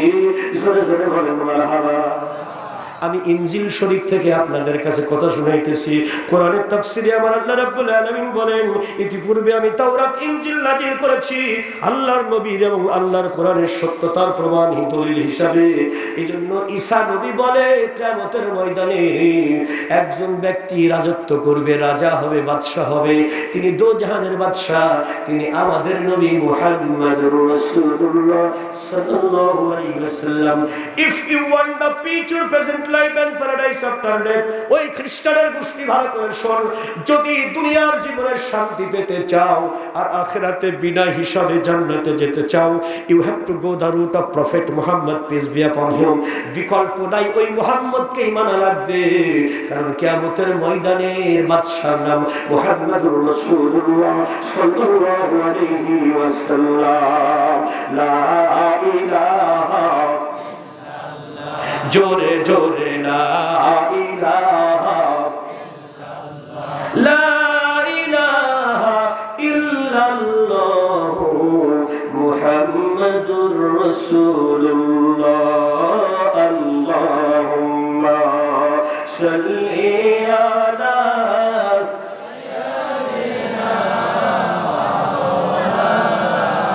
ওয়া আলা আলি সাইয়্যিদিনা হাবিবানা।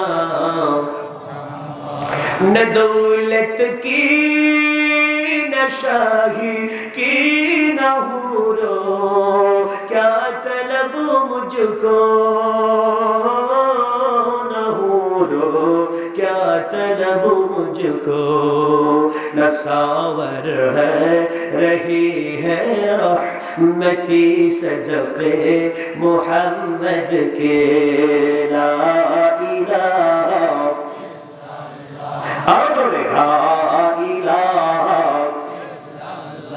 لا إله إلا الله لا إله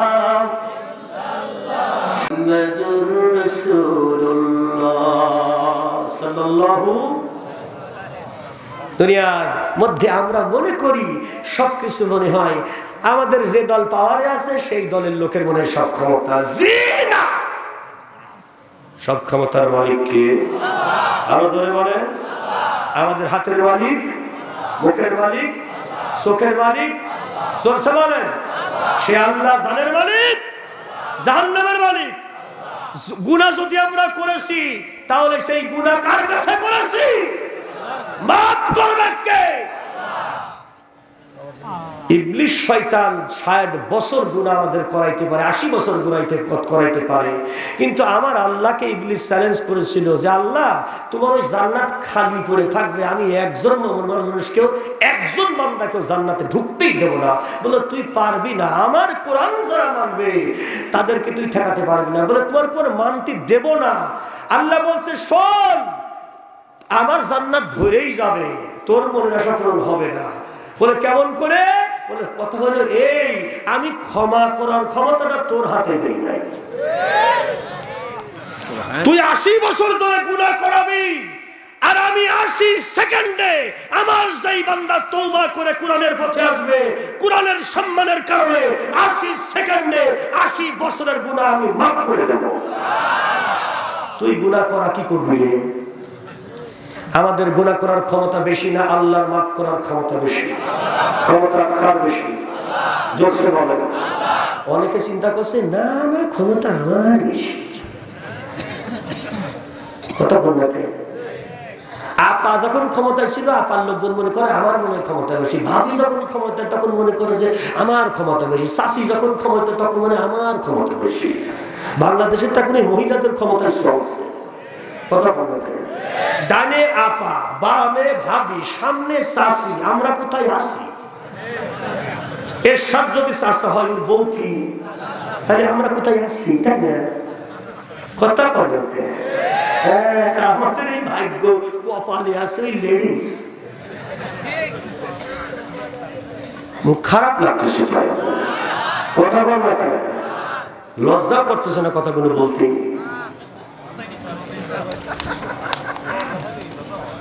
তাদের বউ হয়ে থাকার কথা, বউর কথা শুনে এখন আমাদের শোনা লাগছে।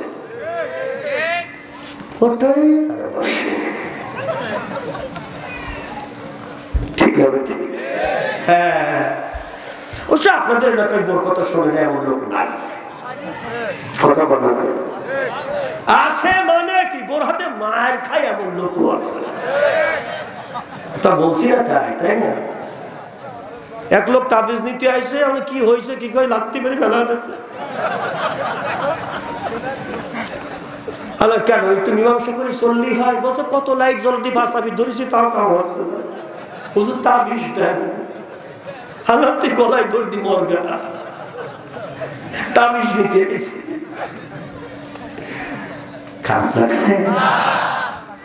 হযরত ঈসা নবী বলে ওই খ্রিস্টানের গোষ্ঠী, আমি ঈসা নবী কিয়ামতের ময়দানে আমার কোনো কিছু তাকাত ধরবে না, কারণ ওই সিংহাসনে বসবে মুহাম্মদুর রাসূলুল্লাহ। সিয়ার যার পাওয়ার তার। খালেদা যখন বসেছিল সিয়ারে, ওরে বাবা বাবা, আমি লীগের লোকের বাড়ি শুতে পারে নাই। আবার যখন আপা ক্ষমতায় আইসে এখন আর বিএনপির লোকের বাড়ি শুতে পারছে না। ঠিক কিনা? আবার যখন চাষার লোকে ক্ষমতায় ছিল তখন আর এরা বাড়ি মানে ঘরেই টিকতে পারছে না। এই অবস্থা চলতেছে সব জায়গায় দুনিয়ায়। এখন আমাদের কথা হলো আসল ক্ষমতার মালিক আল্লাহ। আরেকবার বলেন ঠিক কিনা? আর কিয়ামতের ময়দানে আল্লাহর নবী মুহাম্মদ রাসূলুল্লাহ, আরেকবার বলেন সুবহানাল্লাহ। হযরত ঈসা নবী বলতেছে 4 নাম্বার কারণ হলো আমি তোমাদের বাঁচাতে পারবো না, কারণ শাফায়াতের ক্ষমতা আমার হাতে থাকবে না। রব্বুল আলামিন তার নবী রাহমাতাল লিল আলামিন মুহাম্মদুর রাসূলুল্লাহ সাল্লাল্লাহু আলাইহি ওয়াসাল্লামকে আগেই দান করে দিয়েছেন এই ক্ষমতা থাকবে তার, তিনি হবে দোজাহানের সরকার। আরেকবার বলেন মারহাবা। আমরা সেই নবীর উম্মত, জয় বলেন ঠিক না? وَجَعَلْنَاكُمْ أُمَّةً وَسَطًا لِتَكُونُوا شُهَدَاءَ عَلَى النَّاسِ وَيَكُونَ الرَّسُولُ عَلَيْكُمْ شَهِيدًا।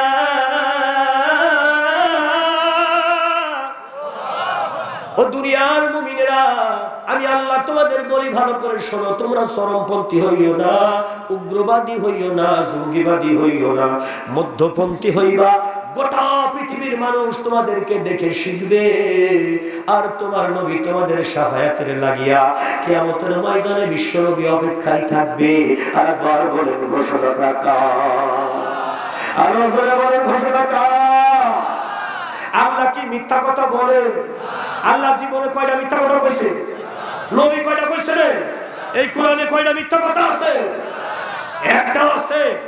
যালিকাল কিতাবু লা, কোন মিথ্যা ভুল এর মধ্যে। আবু জাহেল এবং তার স্ত্রী দুইজন গভীর রাত্রিবেলা একই লেবের মধ্যে শুয়ে আছে। বউকে আবু জাহেল মক্কার নেতা বলতেছে, আমি হইলাম মক্কার নেতা, সবাই শুনে আমার কথা, আমি নিজে আইন বানাই আর আমি তৈরি করি, আমি মঞ্চে উঠে দিই বক্তৃতা, আমি হলাম বর্তমানে জাতির মাথা। কিন্তু দিন যত যাচ্ছে মোহাম্মদের দলে লোক চলে যাচ্ছে, ঘটনাটা বুঝতে পারতেছি না। বউরে তুই কি কিছু বুঝতে পারতেছিস? আমার তো খুব সমস্যা, আমার টাকার অভাব নাই, টাকা আছে, পয়সা আছে, লাঠিয়াল বাহিনী আছে, ঘর আছে, বাড়ি আছে, অস্ত্র আছে, লোকবল আছে, জনবল আছে। মোহাম্মদের ঘর নাই, বাড়ি নাই, টাকা নাই, পয়সা নাই, মা নাই, বাপ নাই, কিচ্ছু নাই, অথচ আমার দলের লোক ওর দলের লোক চলে যাচ্ছে। ঘটনাটা বুঝতে পারছি, এই ইসলাম ঠেকাবো কি করে? আরে আমি তো বুঝতে পারছি। আবু জাহেলের স্ত্রীর নাম নাকেরা। মহিলাটার নাম কি?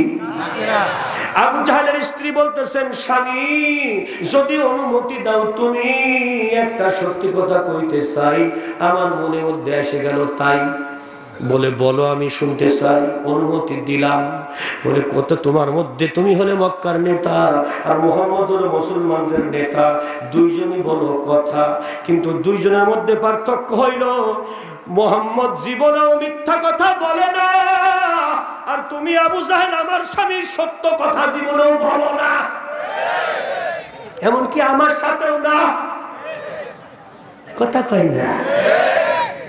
বউ কি বলতেছে, আমার সাথেও তুমি সত্যি কথা, যদি থাকো মক্কায় বলো তুমি আসো মদিনায়। অবশ্যই এমন মোবাইলে কথা আপনাদের এলাকার কোনো লোকে বলে না, বলে তাজা শয়তান আপনাদের এলাকায় আছে। খারাপ লাগছে? আবু জাহেলের বউ, সেও কিন্তু মক্কার এক নেত্রী, সেও আল্লাহ নবীর বিরুদ্ধে কম ষড়যন্ত্র করে নাই। নাকেরা, উম্মে জামিলা, এই সমস্ত মহিলারা নবীর বিরুদ্ধে আচরণ করেছে শুধুমাত্র নিজের স্বার্থ চরিতার্থের জন্য। জোরে কান নাউযুবিল্লাহ। আহারে, হিন্দার মতো মহিলারাও ষড়যন্ত্র করেছে। জোরে কান নাউযুবিল্লাহ। আবার খাদিজার মতো মহিলারা নিজের জীবন, যৌবন, ধন সম্পদ সব বিশ্ব নবীর কদমে ঢেলে দিয়েছে। নবী গো, আবু লাহাবের স্ত্রী উম্মে জামিলা যদি নিজের গলার হার টান দিয়া, ছিঁড়ে দিয়া বিশ্ব নবীকে হত্যার জন্য টাকা দিতে পারে, মাস্টার লাগিয়ে দাও, মুহাম্মদকে হত্যা করো, আমার সোনার হার খুলে দিলাম। আবু জাহেল, আবু লাহাবের স্ত্রী যদি এটা করতে পারে, আমি বিশ্ব নবীর স্ত্রী খাদিজা বলছি, আমার স্থাবর, আমার অস্থাবর, আমার বাবার সম্পত্তি, আমার সন্তানের সম্পত্তি, আমার জীবন যৌবন, আমার জমানো টাকা পয়সা যা কিছু আছে গো নবী, সব আমি ইসলামের জন্য বিশ্ব নবীর কদমে দান করে দিলাম। জিবরিল আমিনকে আল্লাহ পাঠিয়ে দিয়ে বললেন, চলো যাও আমার নবীকে গিয়ে বলো আমি আল্লাহ স্বয়ং নিজে খাদিজাতুল কুবরাকে সালাম জানাইলাম। আল্লাহু আকবার। এরকম মাও আছে দুনিয়ায়, আছে না? কথা বলবে কে? আবু জাহেলের স্ত্রী নাকেরা, এরকম মহিলাও আছে দুনিয়াতে। সবাই বলেন ঠিক কিনা? হ্যাঁ, আবার খাদিজার মতো মায়েরাও দুনিয়াতে আছে। তাদের জন্যই কিন্তু বিশ্ব নবীর পথ চলা সহজ হয়েছে। আরেকবার বলেন সুবহানাল্লাহ, লা ইলাহা মুহাম্মাদুর। আল্লাহ নবী সাল্লাল্লাহু আলাইহি ওয়াসাল্লাম কেমন নবী, আল্লাহর ক্ষমতা কতটুকু একটুখানি লক্ষ্য করেন। হযরত আবু বকর এবং আল্লাহ নবী সাল্লাল্লাহু আলাইহি ওয়াসাল্লাম হিজরত কইরা চলে যাচ্ছে রাস্তা দিয়া, মদিনার লোহিত সাগরের পাশ দিয়া, সাগরের পাশ দিয়া চলে যাচ্ছে, আরব সাগরের কিনার দিয়া চলে যাচ্ছে দুইজন। এমন ক্ষুধা লাগছে আবু বকরের, ইয়া রাসূলুল্লাহ আমার পাটা আর চলে না, মারাত্মক ক্ষুধা লেগেছে। জোরে বলেন আল্লাহু আকবার। আল্লাহর নবী সাল্লাল্লাহু আলাইহি ওয়াসাল্লাম অমনি সাগর তীর থেকে একটুখানি উপরে উঠে আসলেন, চতুর্দিকে তাকিয়ে দেখলেন একদিকে অথই সাগর, আর একদিকে বিশাল মরুভূমি, আর একদিকে পাহাড়ের শৃঙ্গ দাঁড়িয়ে রয়েছে। আল্লাহর নবী আবু বকরকে ডেকে বলে, আবু বকর রে, একটুখানি ওই উঁচু জায়গার উপরে দাঁড়িয়ে দেখো তো আশেপাশে কোনো বাড়িঘর দেখা যায় নাকি। আল্লাহর নবীর সাহাবা হযরত আবু বকর বলে, হুজুর কোনো বাড়িঘর নাই, তবে ওই পাহাড়ের পাদদেশে মনে হয় একটা ছোট্ট ঝুপড়ির মতো দেখা যায়, ওখানে গেলে হয়তো বা কোনো খাবার পাওয়া যাইতে পারে। আল্লাহর নবী সাল্লাল্লাহু আলাইহি সাল্লাম দ্রুত কদমে ওখানে চলে গেলেন, আবু বকরকে সঙ্গে করে নিয়ে। সত্যি দেখে একটা জীর্ণ শীর্ণ কুঠির দেখা যায়। আল্লাহর নবী আস্তে করে বাইরে দাঁড়িয়ে সালাম জানাইলেন আহলে বাইতদেরকে, আসসালামু আলাইকা ইয়া আহলাল বাইত, আমি সালাম দিচ্ছি, আসসালামু আলাইকুম হে ঘরের মানুষেরা, কারা আসো একটুখানি সাড়া দাও, জোরে বলেন মারহাবা। আল্লাহর নবী সাল্লাল্লাহু আলাইহি ওয়াসাল্লাম আবু বকরকে বলে, একটুখানি দেখো তো কোনো মানুষজন আছে নাকি। দেখে একটা ছোট্ট কুঠির, ওর বারান্দাতে একটা মরার মতো ছাগল শুয়ে আছে, একটা ছাগল শুয়ে আছে, ঘরের দরজাটা খোলা আছে, নিশ্চয় এখানে মানুষ আছে, জোরে বলেন সুবহানাল্লাহ। মানুষ যদি না থাকতো সে ঘরে ছাগল থাকার কথা না। আল্লাহর নবী আবার সালাম লাগাইলেন। এইবার আল্লাহর নবী সাল্লাল্লাহু আলাইহি ওয়াসাল্লাম আবু বকরকে পাঠাইলেন, তুমি একটু ভিতরে গিয়ে আগাইয়া দেখো, সালাম দাও। হযরত আবু বকর সালাম দিতেছে, ঘরের কাছে গিয়া খোলা দরজার সামনে দাঁড়াইয়া, আসসালামু আলাইকা ইয়া আহলাল বাইত, আমরা দুইজন পথচারী মেহমান এসেছি আপনার বাড়িতে, একটু খাবার পাওয়া যাবে কিনা। আল্লাহর নবী সাল্লাল্লাহু আলাইহি ওয়াসাল্লাম পাঠিয়েছে। আহারে আল্লাহর নবী সাল্লাল্লাহু আলাইহি ওয়াসাল্লামের সাহাবা হযরত আবু বকরের কণ্ঠ শুনে ক্ষীণ কণ্ঠে ভেতর থেকে একজন মহিলা বলে, ওগো পথিক, আমার স্বামী বাড়ি নাই, 3 দিন যাবত আমরাও কিছু খাই নাই। কয়দিন খাই? 3 দিন যাবত আমার কোনো খাবার নাই, আমার স্বামী বাড়ি নাই, স্বামী আসবে বাণিজ্য থেকে খাবার নিয়ে তারপরে খাবো। আল্লাহর নবী আস্তে করে আবু বকরকে বলে, ওই যে একটা ছাগল দেখা যায়, মনে হয় ছাগলটা মেয়ে ছাগল, এই ছাগল বাচ্চা দিতে দিতে হাড্ডি সার হয়ে গেছে, এখন শুয়ে শুয়ে রৌদ্রের মধ্যে ধুকতেছে।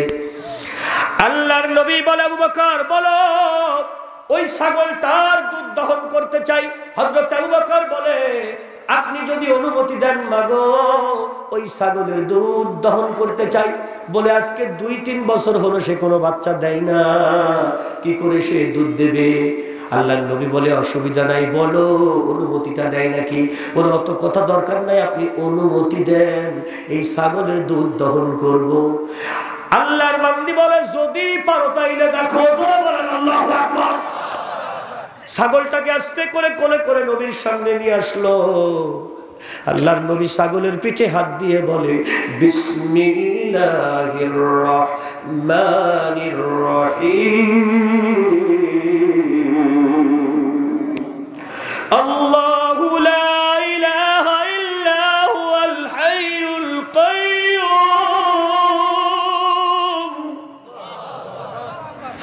আল্লাহ তুমি জীবিত, তুমি প্রতিষ্ঠিত, তুমি ছাড়া কোনো মালিক নাই, ইলাহ নাই।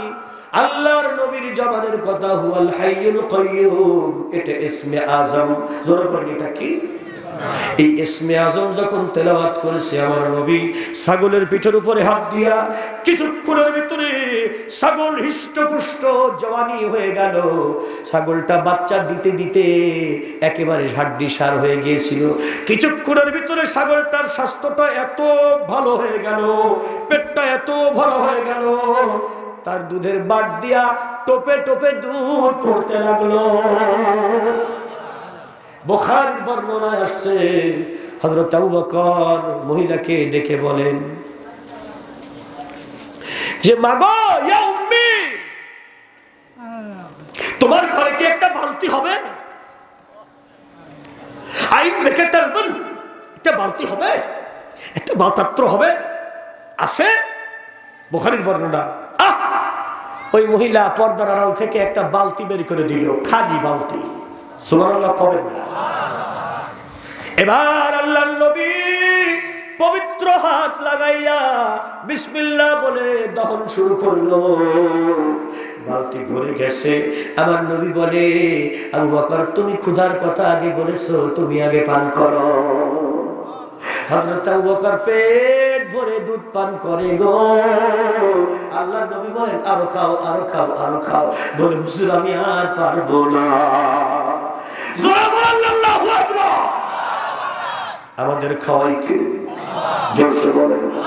ওয়া মা মিন দাব্বাতিন ফিল আরদি ইল্লা আলাল্লাহি রিজকুহা।